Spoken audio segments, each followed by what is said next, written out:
سلام دوستان، اینک در این درس ما با حرف زا آشنا میشیم. حرف زا آواز ز را ifade میکند و در کلمه های استفاده میشود که از زبان عربی به زبان ما آمدند. یعنی اگرچه این کلمه ها عربی هستند، در زبان ما دیگر کلمه های خود زبان فارسی تاجیکی شدند. خب حرف زا همان گونه که میبینید مثل حرف تا است، با این تفاوت که در بالایش یک نقطه دارد.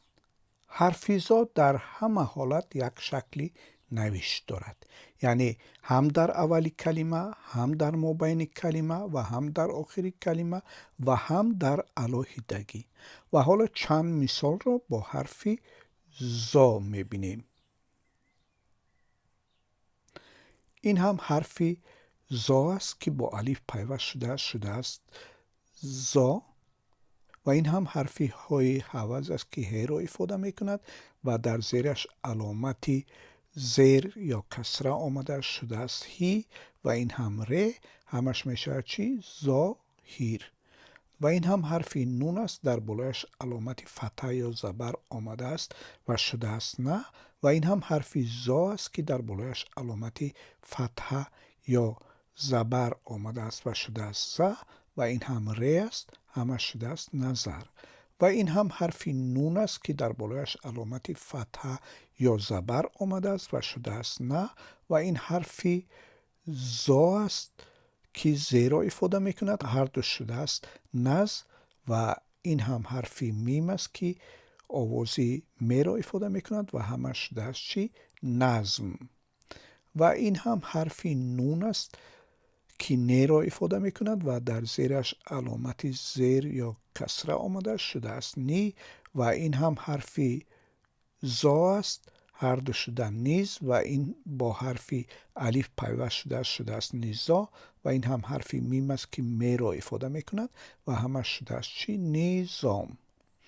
و این هم حرف میم است که در بالایش علامتی پیش یا دمه آمده است شده است مو. و این هم حرف نون است، هر دوش می شود مون.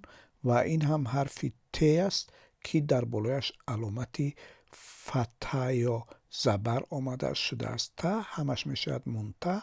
و این هم حرف زا است، در پایانش علامتی زیر یا کسره آمده شده است زی. و این هم حرف ر است، همش می شود چی؟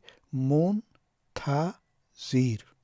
و این هم حرف لام است که در بالایش علامتی فتحه یا زبر آمده شده است ل.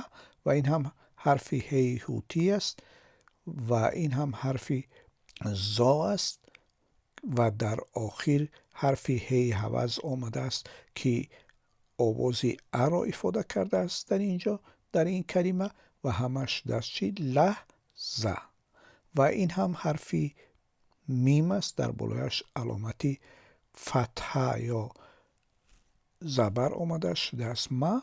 و این هم حرف نون است که هر دوش می شود من. و این هم حرف زا است که در بالایش علامتی فتحه یا زبر آمده شده است ز. و این هم حرف ر است. و این هم حرف های حوض است که آوازی ا را در اینجا ifade کرده است.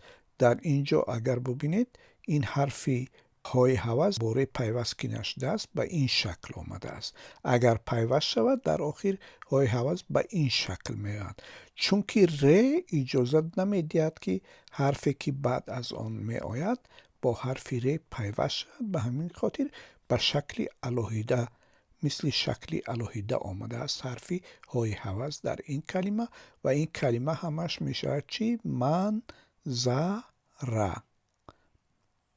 و این هم کلمه دیگر است که این حرف الف است که در زیرش علامت زیر یا کسره آمده شده است ای. و این هم حرف نون است که هر دوش می شود این. و این هم حرف ت است که در پایانش علامت زیر یا کسره آمده شده است تی. و این هم حرف زا است که آواز زیر را ifade میکند و با الف پیوست شده است زا. و این هم حرف ر، همش چی می شود؟ انتظار. خوب دوستان، همین بود به طور مختصر درباره حرف زا در کلمه های زبان فارسی که این کلمه ها اصلا عربی هستند و در کلمه های عربی است که حرف زا استفاده می شود. حرف زا در کلمه های فارسی، یعنی کلمه هایی که اصلا ریشهشان از زبان خودی ما هستند، در آنها استفاده نمی شود. خوب، امیدوارم این درس خوشتان آمده باشد. تا درس های دیگر در پناه خدا و موفق باشید.